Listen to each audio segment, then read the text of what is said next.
Okay student, हमारे पास जो halogenation reaction है, उस हेलोजनेशन रिएक्शन के ऊपर क्वेश्चन पूछा जाता है। इस तरह के बहुत ही फेमस क्वेश्चन है कॉम्पिटिटिव का। सो क्वेश्चन है हमारे पास, a hydrocarbon X having molecular formula C5H12 gives only one isomer after monochlorogenation। मतलब C5H12 है हमारे पास और इस C5H12 का हमने क्या किया, क्लोरीनेशन किया, इसलिए मैंने क्या यूज किया, Cl2 in presence of light. तो यहाँ पे जो मुझे प्रोडक्ट मिल रहा है वो Cp में क्या है, सिर्फ वन कंपाउंड है, किसका, वन कंपाउंड है ऑफ हेलो अल्केन का।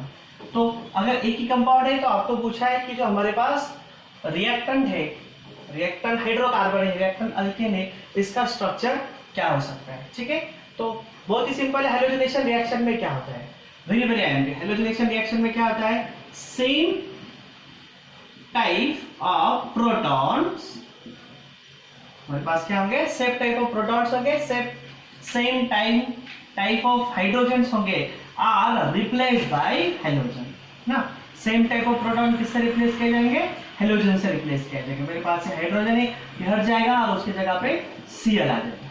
ठीक है, तो ये जो हमारे पास C5H12 जो X का स्ट्रक्चर है, C5H12, तो इसके लिए जो डिफरेंट सारे आइसोमर है उस आइसोमर को आइडेंटिफाई करेंगे।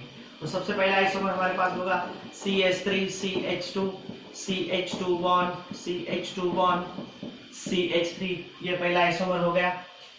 दूसरा आइसोमर हमारे पास होगा CH3 bond CH bond CH3 bond CH 1 2 3 4 CH2 and CH3, हमारे पास सेकंड आइसोमर हो गया।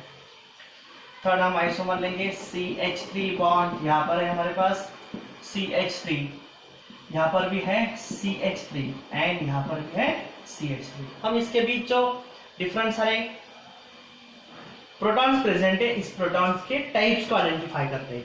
इसलिए मैं with the help of red pen मैं आपको दिखाऊंगा कि मेरे पास किस तरह से प्रोटॉन्स प्रेजेंट है। ठीक है, तो यहाँ पर देखो ये बीच वाला है, तो ये जो प्रोटॉन्स है ये होगा हमारे पास A टाइप का प्रोटॉन।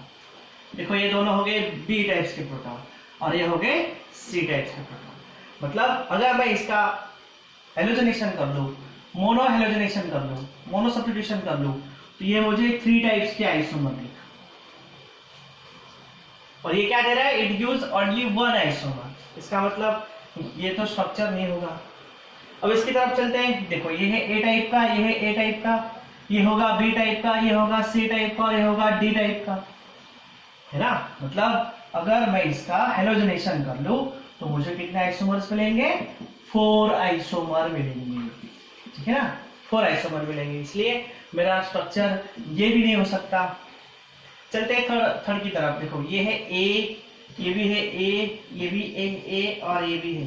सारे के सारे जो प्रोटॉन्स है सारे के सारे कौन से टाइप के हैं, प्राइमरी टाइप के। अगर सारे के सारे प्रोटॉन्स प्राइमरी टाइप के, सेम टाइप के हैं, तो सिंपली इसका अगर मैं हेलोजनेशन कर लूं Cl2 in presence of H-, तो क्या होगा, यहाँ से जो दिख रहे हैं आपको डिफरेंट 12 हाइड्रोजन दिख रहे हैं। इन 12 हाइड्रोजन में से कोई भी एक हाइड्रोजन क्या हो जाएगा, रिप्लेस हो जाएगा और इस तरह से यहाँ पे आएगा CH2Cl और यहाँ पे हो जाएगा HCl। जो प्रोडक्ट मुझे मिलेगा यही प्रोडक्ट मिलेगा। इसका मतलब 100% मेरा जो स्ट्रक्चर होना चाहिए, C5H12 का जो स्ट्रक्चर होना चाहिए वो इस तरह से होना चाहिए। ठीक है, इसका हम नाम भी लिख सकते हैं। इसका नाम होगा 2,2-डाइमिथाइल प्रोपेन, ये हो जाएगा उसका करेक्ट आईयूपीएसी नेम और ये हो जाएगा उसका स्ट्रक्चर। उसका नाम हम लिख सकते हैं। जो हमारा प्रोडक्ट होगा वो नियो आइसोमर होगा, जिसका नाम होगा नियो पेंटेन। ठीक है, ये हमारे पास हो गया करेक्ट आंसर। सो इस तरह से हम जो हेलोजनेशन रिएक्शन है, इस हेलोजनेशन रिएक्शन के क्वेश्चंस को सॉल्व कर सकते हैं। नोट करना अच्छी तरीके से।